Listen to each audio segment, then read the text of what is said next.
Os 3 refúgios da tradição budista. Meditação.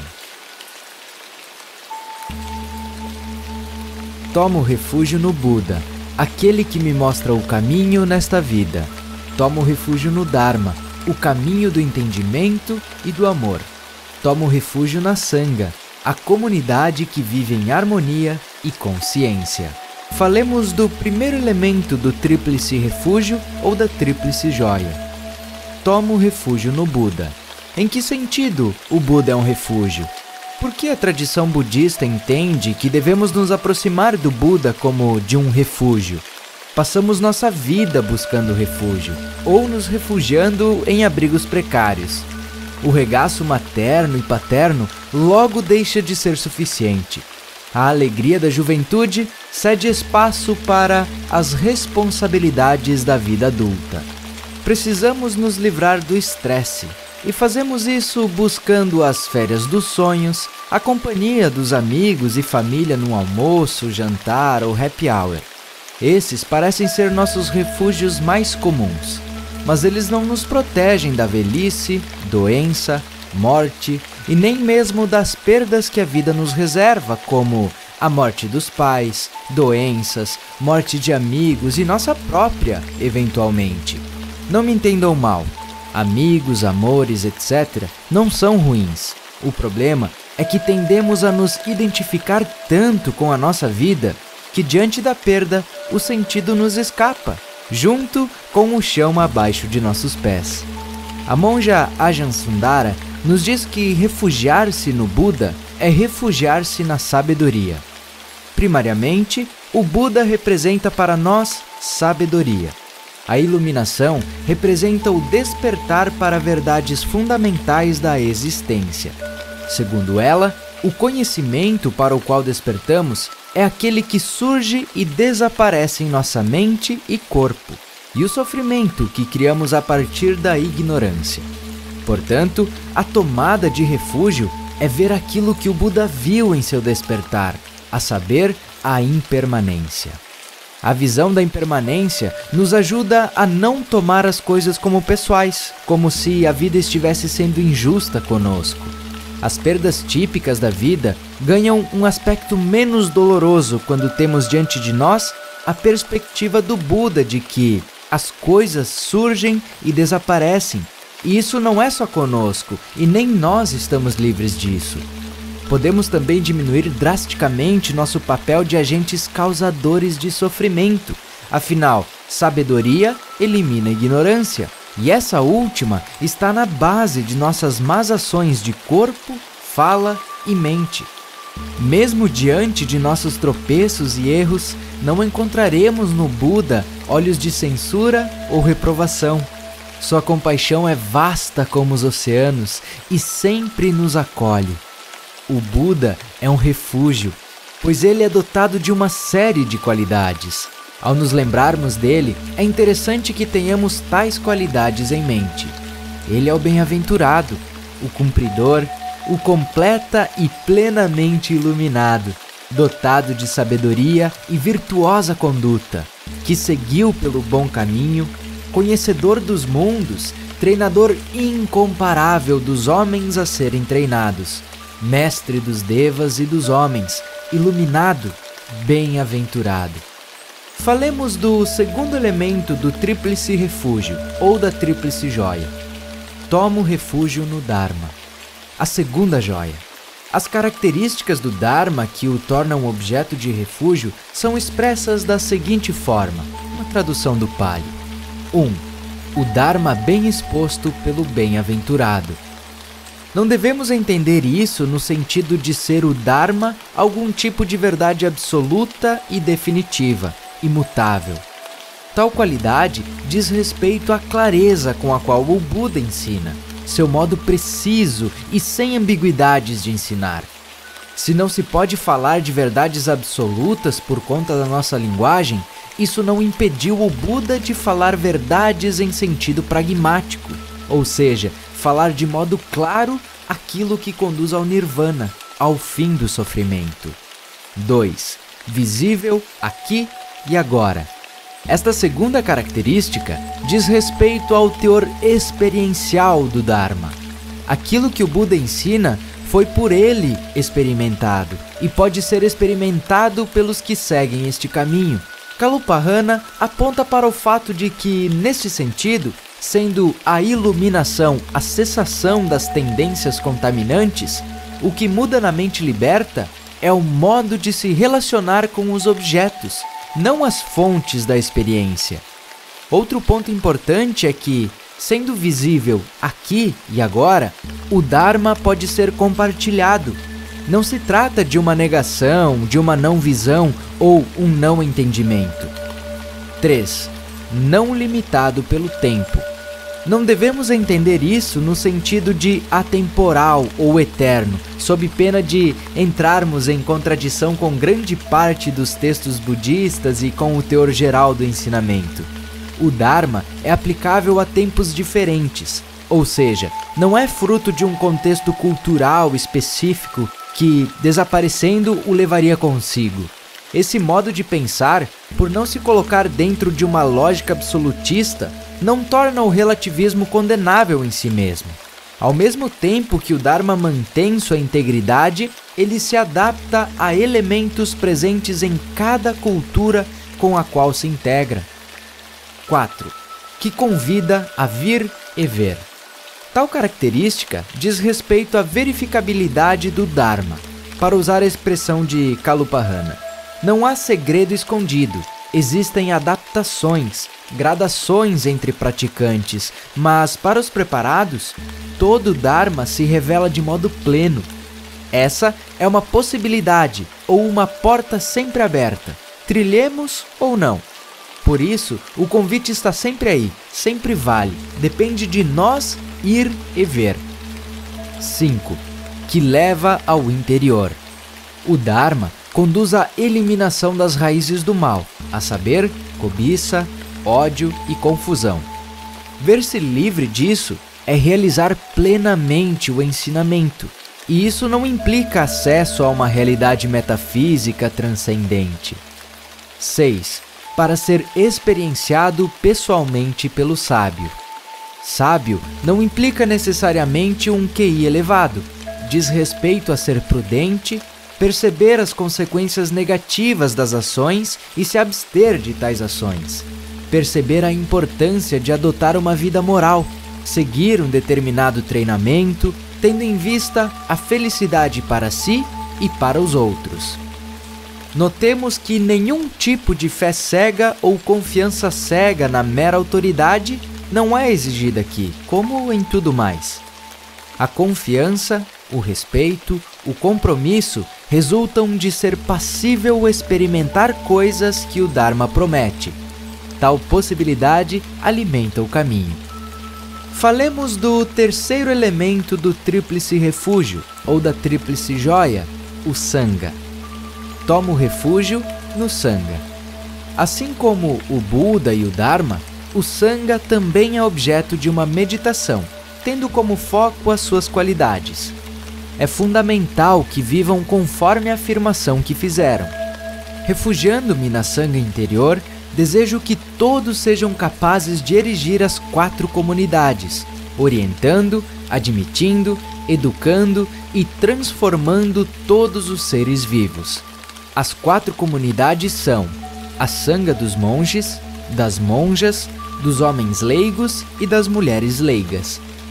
Quando vocês recitam o terceiro refúgio, sabem que tem coisas a fazer.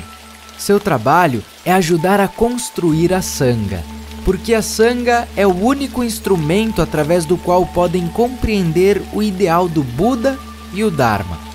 Uma Sangha verdadeira é como um veículo transportando o Buda e o Dharma. Sem a Sangha, não podemos ajudar os seres vivos. Não podemos fazer o trabalho de transformação no mundo. Por isso, quando se refugiam na Sangha, precisam realmente participar do trabalho de construção da Sangha. É necessário que usem seus talentos para reunir, envolver e torná-lo um corpo sólido. Também significa educar, transformar e fazer com que a Sangha seja mais bonita. Significa que você pode ser um líder, unificar e liderar a Sangha e que não existem obstáculos e fazê-lo livremente. Se você se considera um bom praticante, então a construção da Sangha é o seu trabalho. Onde quer que esteja, precisa investir o seu tempo e energia na construção da Sangha. Você organiza os 4 componentes da Sangha: monges completamente ordenados, monjas totalmente ordenadas, homens leigos e mulheres leigas. Você reúne estes 4 componentes e admite, educa e transforma seres vivos. Ao tomar refúgio nas 3 joias, é como se tomássemos refúgio em nós mesmos, no sentido de que a vida moral implicada nas 3 joias torna-se vivida e torna-se o nosso escudo contra as transformações que o mundo apresenta. Mas isso só acontece se trazemos a prática para a nossa vida de modo consistente. Nesse sentido, a fórmula da tomada de refúgio não se torna mera repetição, mas um lembrete constante de como viver a vida. Convido você agora a fechar os seus olhos e respirar profundamente. Inspirando e expirando lenta e profundamente. Acessando um estado de profunda paz e serenidade. Preparando-se para ter uma experiência extraordinária de meditação. Livre-se de qualquer tipo de pensamentos. Simplesmente o ser. A respiração profunda e lenta. Isso. E agora, permita-se focar no som que vai ouvir na sequência. Entregue-se ao seu ser superior. Agora, entre nessa energia maior. Relaxe mais e mais profundamente. Você tem acesso a essa energia grandiosa. E essa jornada começa com o refúgio no Buda, no Dharma, no Sangha. Buddham Saranam Gacchami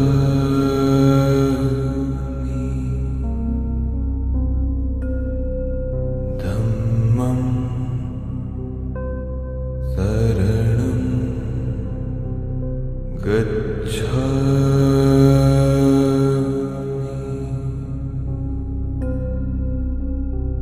Sangham Saranam Gacchami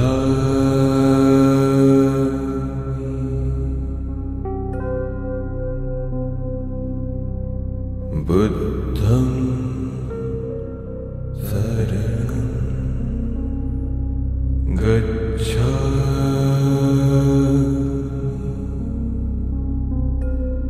Dhammam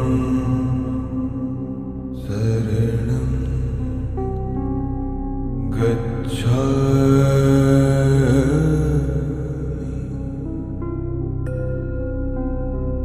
Sangham Saranam Gacchami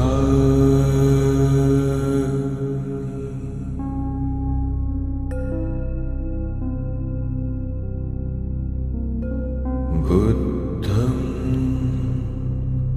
Saranam Gacchami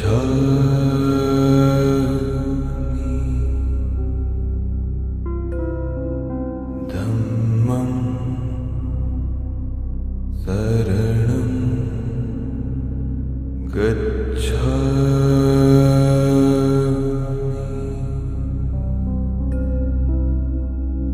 Sangham Saranam Gacchami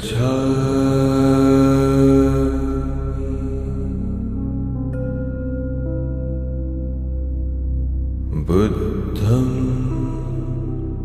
Saranam Gacchami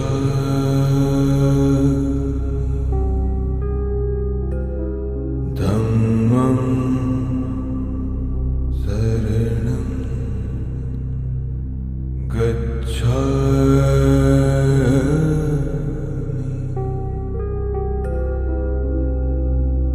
Sangham Saranam Gacchami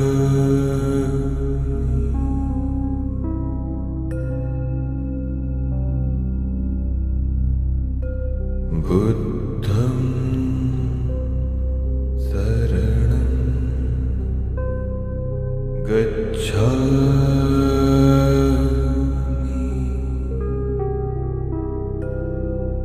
Dhammam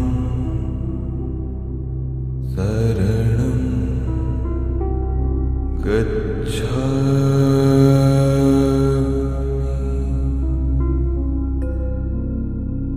Sangham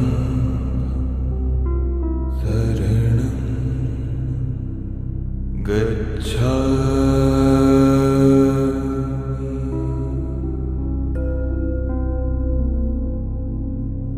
Buddham Saranam Gacchami Dhammam Saranam Gacchami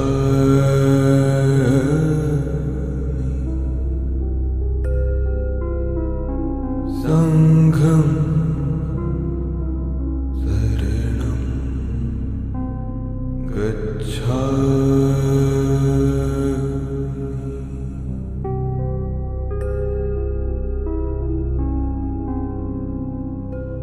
Buddham Saranam Gacchami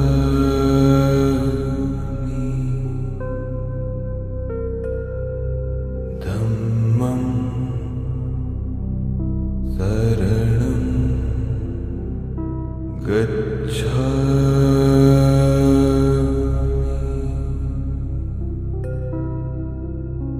Sangham Saranam Gacchami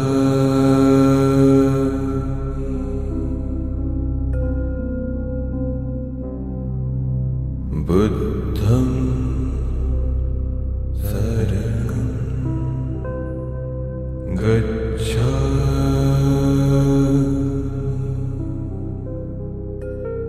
Dhammam Saranam Gacchami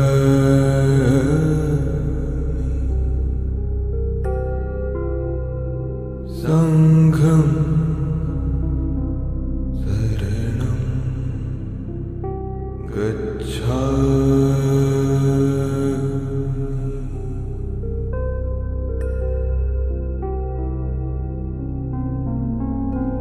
Buddham Saranam Gacchami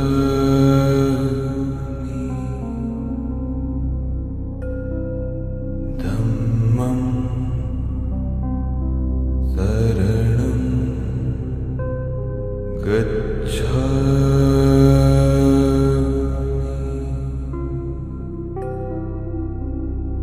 Sangham Saranam Gacchami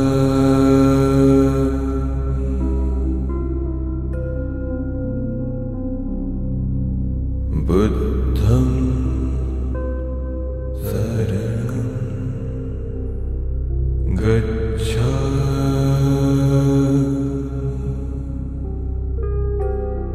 Dhammam Saranam Gacchami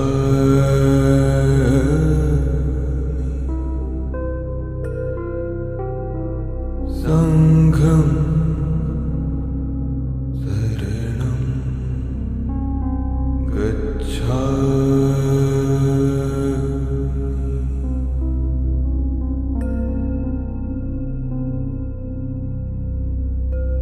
Buddham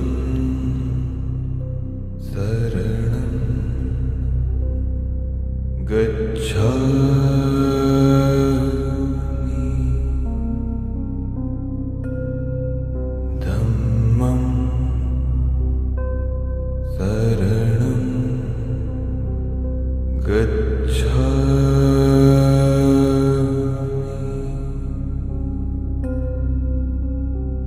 Sangham Saranam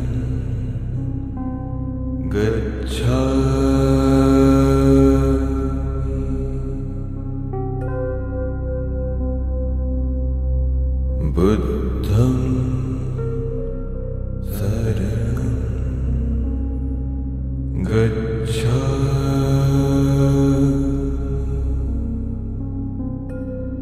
Dhammam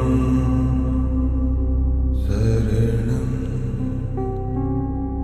Gacchami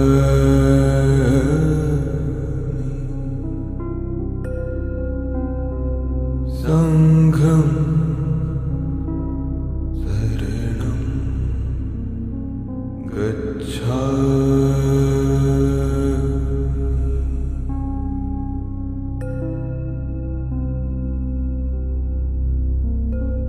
Buddham Saranam Gacchami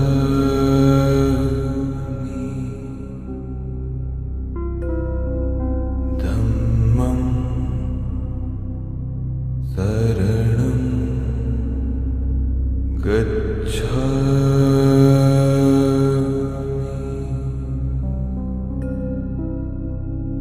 Sangham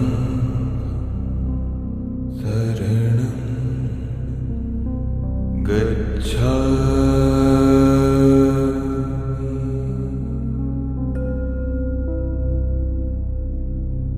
Buddham Saranam Gacchami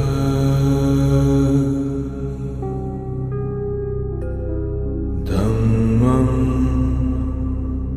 Saranam Gacchami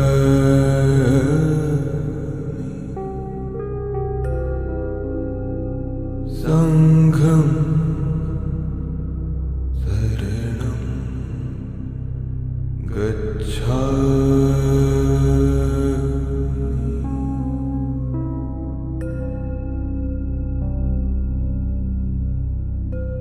Buddham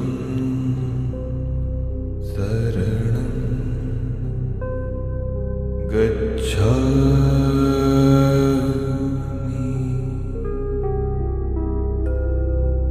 Dhammam Saranam Gacchami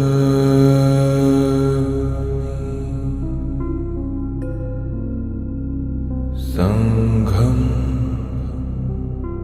Saranam Gacchami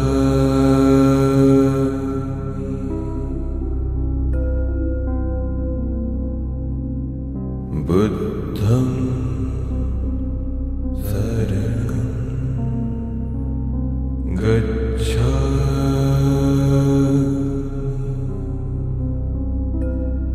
Dhammam Saranam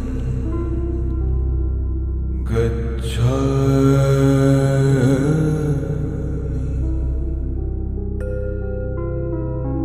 Sangham Saranam Gacchami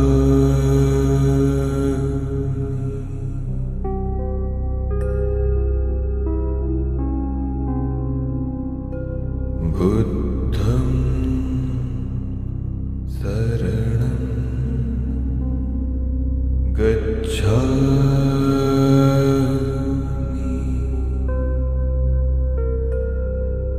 Dhammam Saranam Gacchami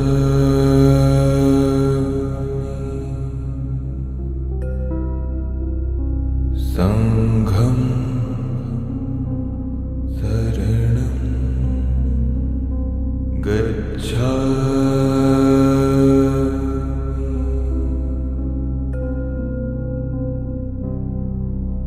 Buddham Saranam Gacchami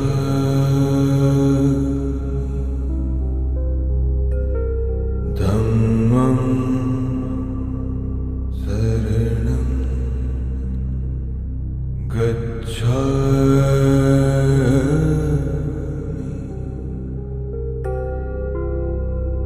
Sangham Saranam Gacchami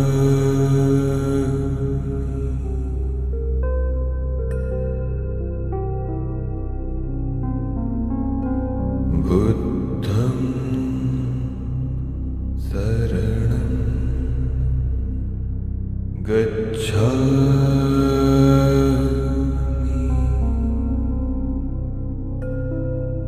Dhammam Saranam Gacchami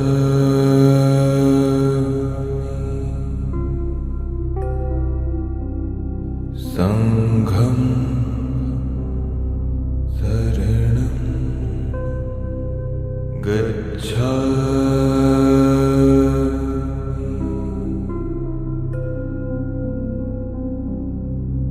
Gacchami Buddham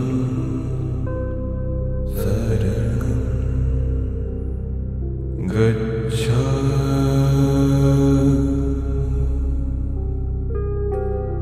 Dhammam Saranam Gacchami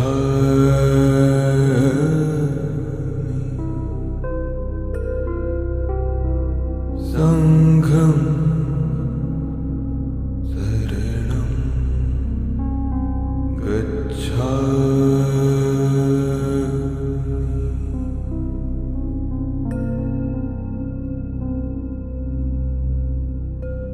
Buddham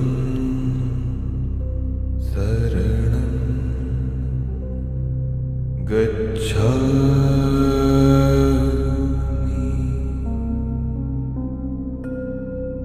Dhammam Saranam Gacchami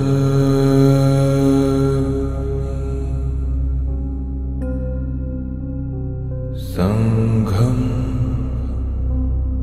Saranam Gacchami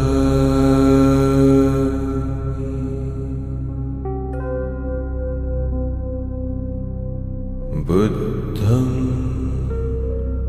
Saranam Gacchami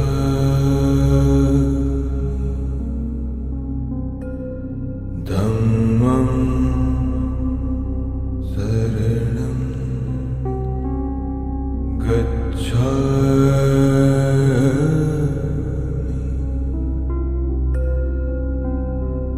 Sangham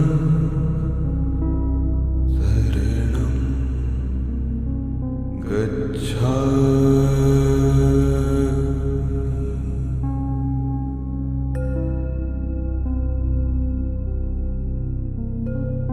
Buddham Saranam Gacchami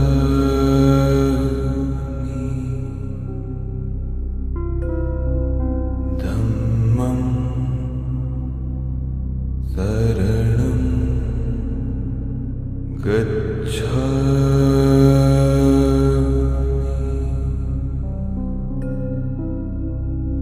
Sangham Saranam Gacchami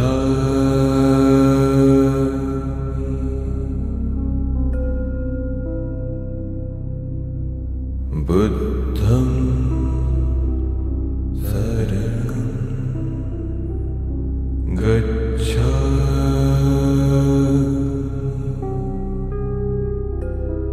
Dhammam Saranam Gacchami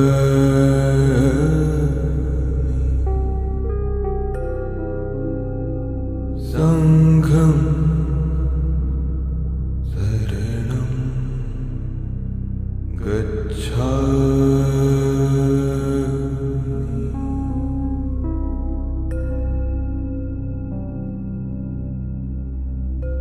बुद्धं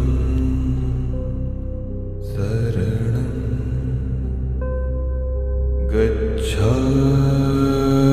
गच्छामि धम्मं शरणं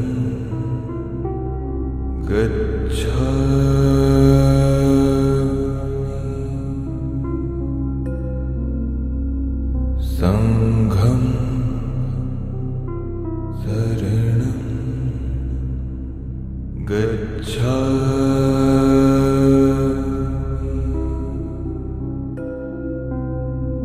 गच्छामि बुद्धं शरणं गच्छामि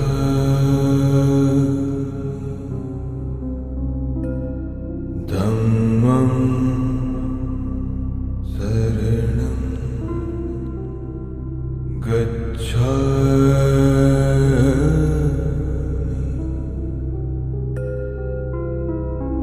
संघं शरणं गच्छामि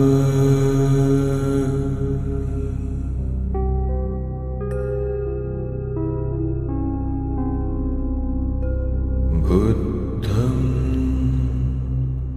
शरणं गच्छामि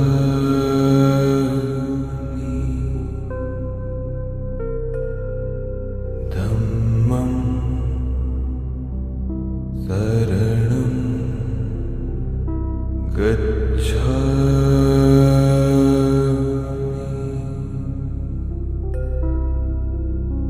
संघं शरणं गच्छामि